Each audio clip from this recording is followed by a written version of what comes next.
உன் குடும்பத்துல எத்தனை பேர் இழந்ததுக்காக நீ தீவிரவாதி ஆயிட்ட. ஆக உன் வாழ்க்கையை சொல்றதா நினைச்சு எங்க வாழ்க்கையோட விளையாடின கதையை சொல்லி முடிச்சுட்ட.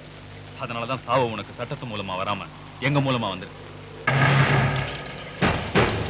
பகவத், நீ தப்ப முடியாது.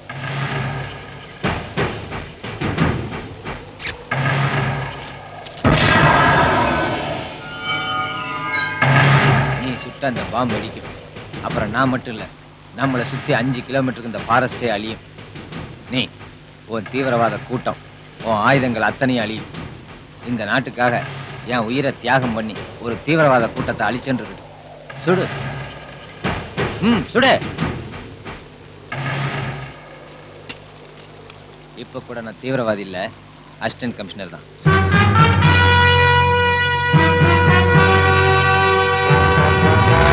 சிஎம் சஸ்பெண்ட் பண்ணது ஒரு சின்ன டிராமா தான்.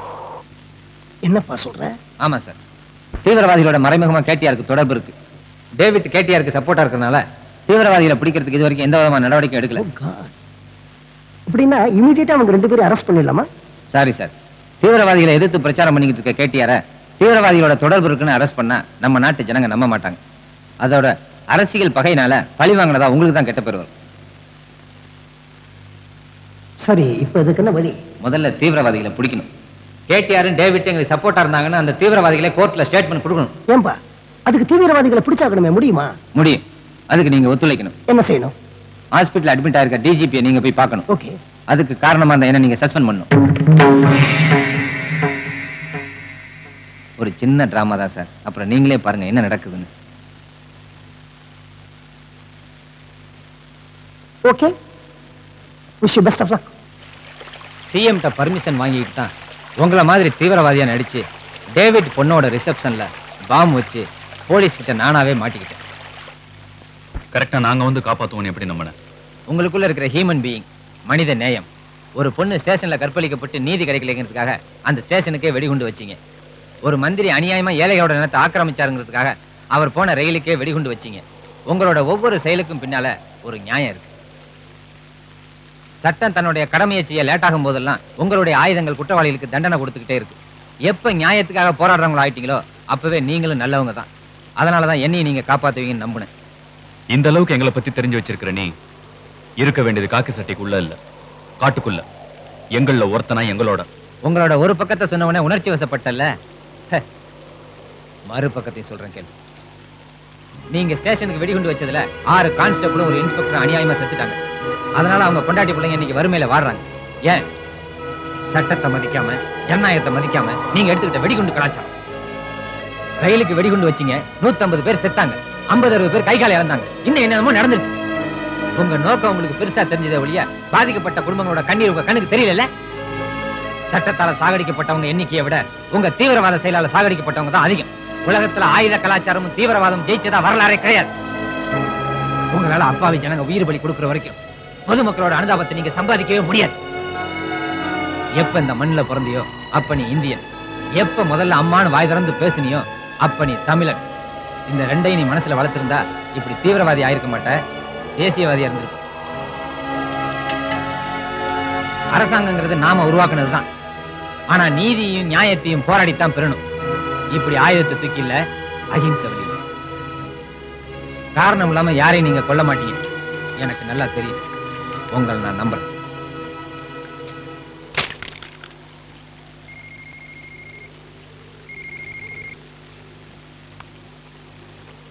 ஹலோ. ஹலோ விஜய். ஆமா. முட்டா பசங்களா, என்னை கேட்காம எதுக்குடா பாஸ் கடத்தி போனீங்க? இப்ப எங்கடா இருக்கான்? இங்கதான் என் பக்கத்துல இருக்காரு. அவனை கொன்னுடு. முடியாது. நான் சொல்றேன், அவனை கொன்னுடு.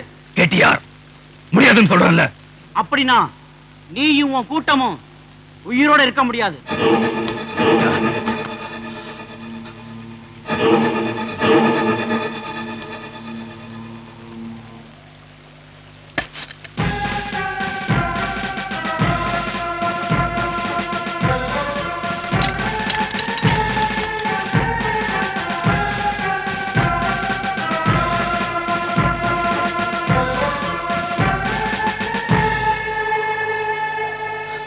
இந்த நிமிஷத்துல இருந்து நாங்க தீவிரவாதிங்க இல்ல, தேசியவாதிங்க. சார், எப்போ எந்த கோர்ட்ல வந்து கேடிஆருக்கு எதிராக சாட்சி சொல்லுங்க.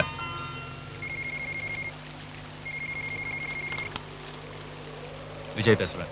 டேய், நான் கடவுளே நம்ப மாட்டேன். காலி பசங்களா உங்களே நம்ப போறேன். அப்படியே மேல பாரு.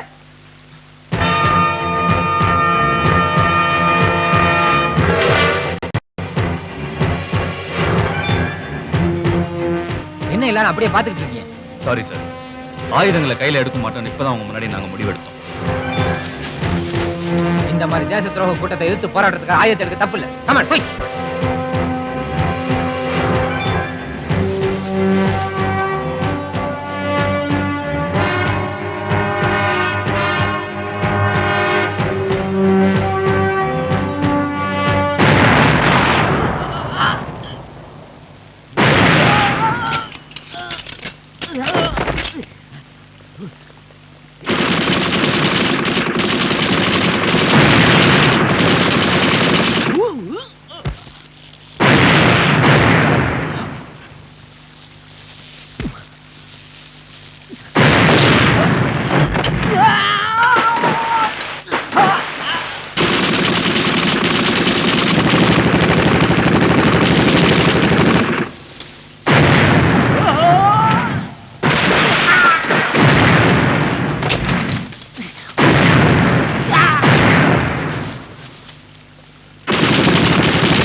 ஹலோ, சிஎம் தான் பேசுறேன் சார். நான் பகத்சிங் பேசுறேன் சார். தீவிரவாதிகளை நான் பிடிக்கல சார், அவங்களாவே திருந்திட்டாங்க. என்ன சொல்றீங்க? ஆமா சார், அவங்களாவே முன் வந்து கேடிஆருக்கும் டேவிட்டுக்கு எதிராக சாட்சி சொல்றதுக்காக சரணடைய விரும்புறாங்க. Very good. இத்தனை நாளா என் கவர்மெண்ட்டுக்கு கெட்ட பேரு இந்த தீவிரவாதிகளை பிடிக்க முடியாம போனதுனால தான். அதனால ஒண்ணு பண்றேன். நாளைக்கு பீச்சில் சீரணி அரங்கத்துல பொதுமக்கள் முன்னாடி அவங்க சரண்டர் ஆறதா பத்திரிகை, ரேடியோ, டிவி எல்லாத்துக்கும் அறிக்கை கொடுக்க சொல்லுறேன். Okay sir.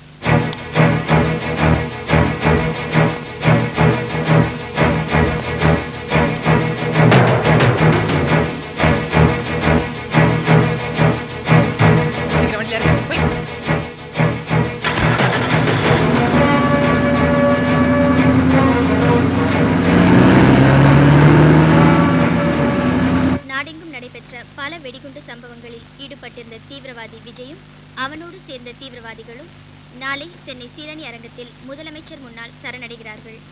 இந்த தீவிரவாதிகளுக்கும் முக்கிய எதிர்க்கட்சி தலைவர் ஒருவருக்கும் தொடர்பிருப்பதாக போலீஸ் தரப்பு செய்திகள் தெரிவிக்கின்றன.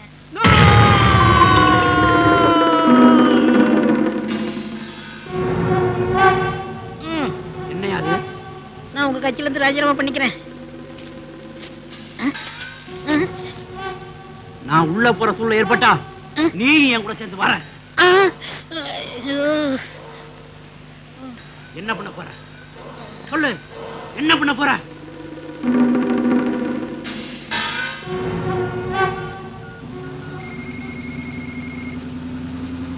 ஹலோ, நான் பகத் சிங் பேசுறேன் சார். ஹலோ சிங், தீவிரவாதிகளுக்கு மிகப்பெரிய எதிர்ப்பு இருக்கிற சூழ்நிலையில அவ்வளவு பப்ளிக்கா அவங்கள சரணடைய செய்யறது நல்லது இல்லைன்னு நான் நினைக்கிறேன். நீங்க என்ன பண்றீங்க, சிட்டி ஆர்மி கேம்ப் பக்கத்துல 100 போலீஸ் ஆபீசர்ஸ் எடுத்துக்கிறேன். நாளைக்கு நீங்க அவங்களை அங்க கொண்டு போய் சரணடைய வச்சிருங்க. Okay sir. டெரரிஸ்ட் அங்கேயே க்ளோஸ் பண்றேன். இது டிபார்ட்மெண்ட் மைண்ட்.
இப்ப நாங்க தான் குற்றவாளின்னு கோர்ட்ல எப்படி நிரூபிக்க போறேன்? எப்ப இந்த இடத்துக்கு வர சொல்லி மெசேஜ் வந்ததோ அப்பவே இது ஓம் பிளான் நான் தெரிஞ்சுக்கிட்டேன். ஏன்னா தீவிரவாதியோட கோட் நம்பர் உனக்கு மட்டும்தான் தெரியும். இப்ப நீ சுட்டு கொன்னிய இவங்கெல்லாம் தீவிரவாதிகள் இல்ல, நீ அனுப்பிச்ச ஆட்கள்ல மிஞ்சினவங்க. இப்ப பார், வாங்க.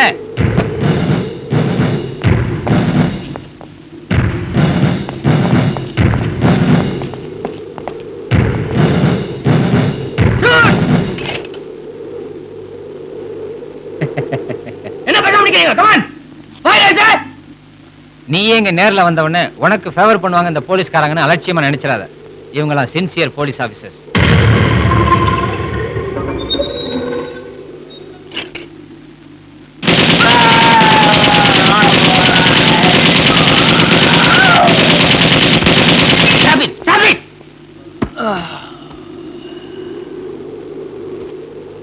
என்ன இப்படி பண்ணிட்ட? தேசியவாதியா மாறி இருக்க நீ மறுபடியும் தீவிரவாதியான ஆசைப்படுறியா? சிஎம் நாலேஜ்ல நடக்கணும் தெரியுமில்ல, அவருக்கு நான் என்ன பதில் சொல்றது? இவனை சுட்டு கொண்டதா இருந்தா என்னைக்கு நான் சுட்டு கொண்டு இருப்பேன். கோர்ட்டை நிறுத்தி சட்டப்படி தண்டனை வாங்கி கொடுங்க. இவ்வளவு நாளா கஷ்டப்பட்டேன். எல்லாத்தையும் கெடுத்துட்டியா சார்? இவனுக்கும் எங்களுக்கும் வித்தியாசம் கிடையாது சார். அரசாங்க அனுமதியோட காக்கி சட்டியை போட்டுக்கிட்டு ஆயுதம் வச்சிருக்கிற ஒரு தீவிரவாதி சார் இவன். இந்த மாதிரி ஆளுங்களை விட்டு வச்சா எங்களை மாதிரி தீவிரவாதிகள் நிறைய பேர் உருவாயிடுவாங்க சார். சார், நம்ம நாட்டுக்காக, நம்ம இந்திய தேசத்துக்காக நான் செய்த முதல் நல்ல காரியமா இருக்கட்டும் சார், என் தாய் நாட்டுக்காக.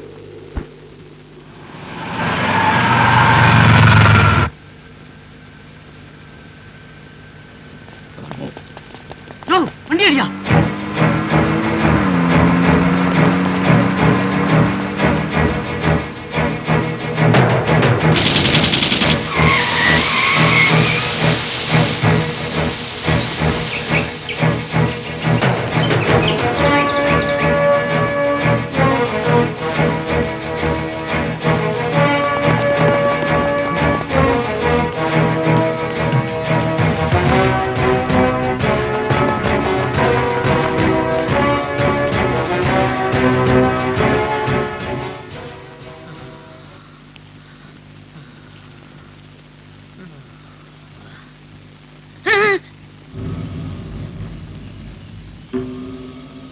மவனே, உன் விதி பாத்தியா?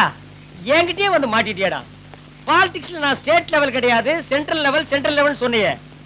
நீ கரெக்டா தாண்டா சொல்லிருக்க. இப்ப நீ சென்ட்ரலுக்கு தாண்டா போக போற. என்ன நாயை முடிக்கிற? சென்ட்ரல்னா சென்ட்ரல் ஜெயில தாண்டா சொன்னேன். நீட்டா கைய. கொஞ்சம் இருங்க.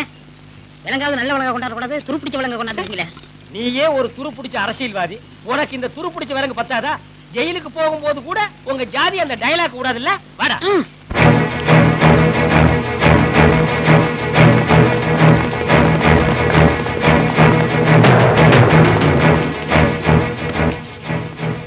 நாடு நல்லா இருக்கணும்னா ஆட்சியில இருக்கவங்க மட்டும் நல்லவங்களா இருந்தா பத்தாது. எதிர்த்து கட்சி நடத்துறவங்க நல்லவங்களா இருக்கணும். உள்ள போய் திருந்துங்க.